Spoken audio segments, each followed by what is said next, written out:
more particularly, just to draw attention to the fact that, as you may have noticed, you are sitting on rather different seats to the ones that you rose from in May when we finished our last season. And of course, not only to draw attention to that, but to thank very warmly publicly all those members who made it possible for us to do this model renovation, which is occupied by a busy summer, and which we will all profit from. We've made a pair of boards, which I hope you've noticed outside. We've put up a list of those members who very kindly did contribute to this. Far too many to name, I'm delighted to say. But I must draw attention to one name in particular, that is Mr. Paul, and in particular his company, GLC Limited, who made a very significant donation towards this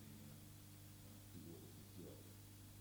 That, I think, is all I wanted to say, except for one very small thing, just as a mild celebration when it's all over. Unlike our usual tradition, there will be a glass of wine for everyone to share, celebrate this new era of the new constitution.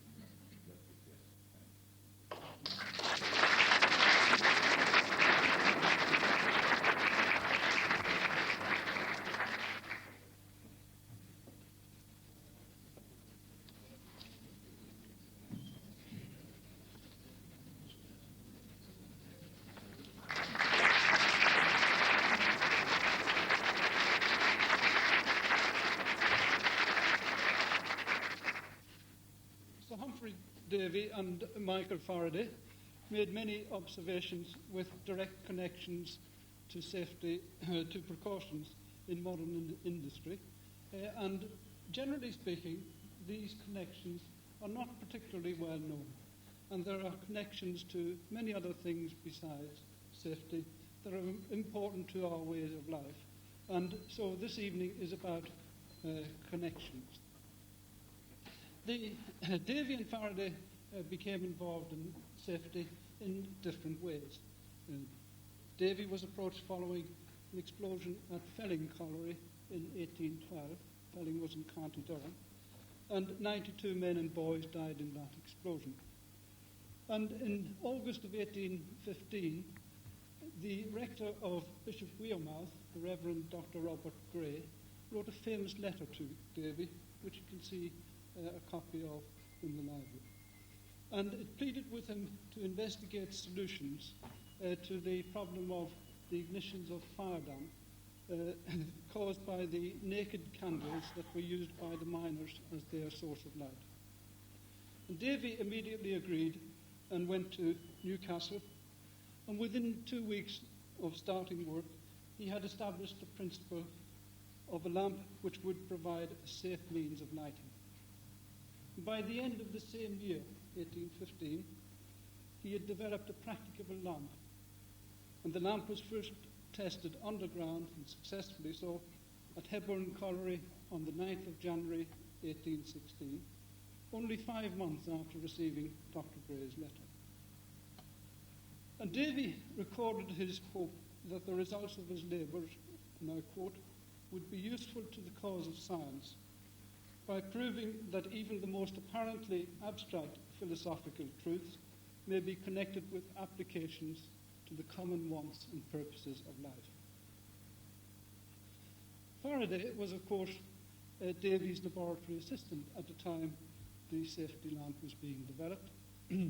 But his own connection with safety also came about as a result of a colliery explosion, again in County Durham, at the Haswell Colliery in 1844, and 95 miners died in that explosion. And Faraday was commissioned with the geologist Sir Charles Lyell to investigate the explosion, and their recommendations were far-seeing and were adopted much later, and after some considerable controversy as well.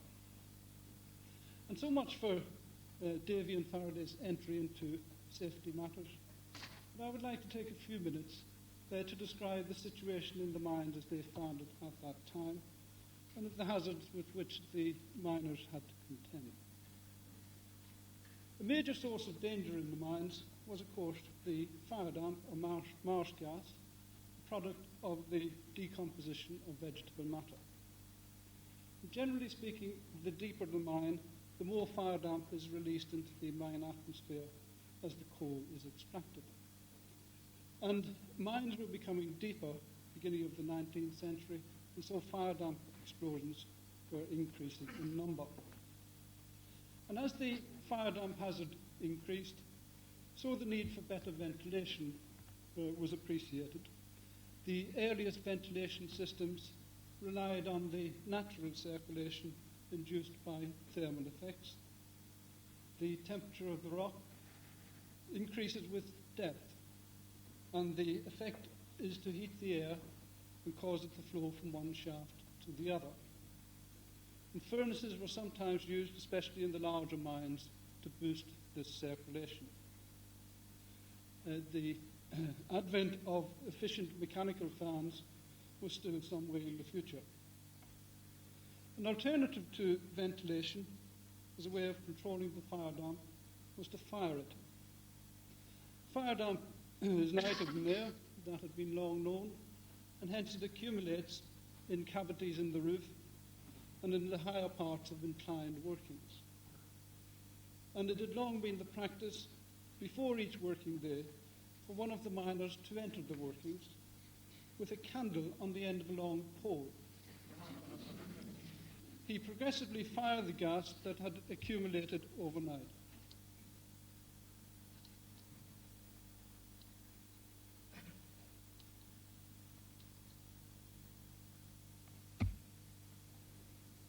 He was, as you can see, he was clothed in wet sacking to give him some protection,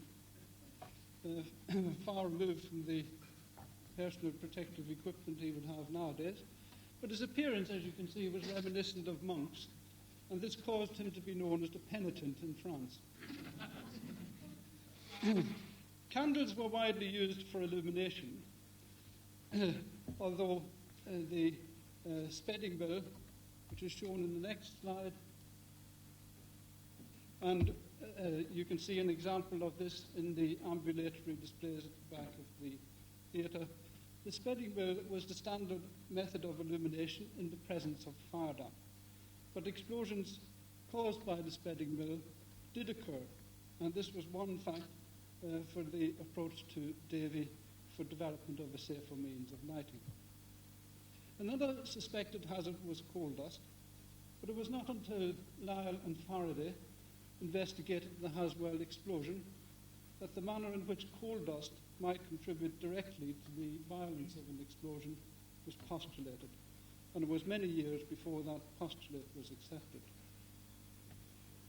There was no organised scientific research into mine safety or into any other kind of safety, and the standard practice after a major explosion was to appoint scientific men to carry out an investigation, as with Lyell and Faraday after the Haswell explosion. Interestingly, the report or the volume that contains the report by Lyell and Faraday also contains a report on the collapse of a cotton mill at Oldham. So that was the state of things in those days. Other scientists who were called upon to investigate mine explosions at that time were Sir Lyon Playfair and Sir Henry de la Beche. So that's the background to Davy and Faraday and their connection with safety and the conditions in the mines. Now, to get down to the detail, what we owe to Davy to begin with. His great object, as he expressed it himself, was to find a light which, at the same time that it enabled the miner to work with security in explosive atmospheres, should likewise consume the fire damp. He tackled the problem from first principles. He carried out chemical examination of the fire damp, and he confirmed what was already known, that it was largely composed of methane. And he then made numerous experiments on the circumstances under which it explodes and the degree of its flammability.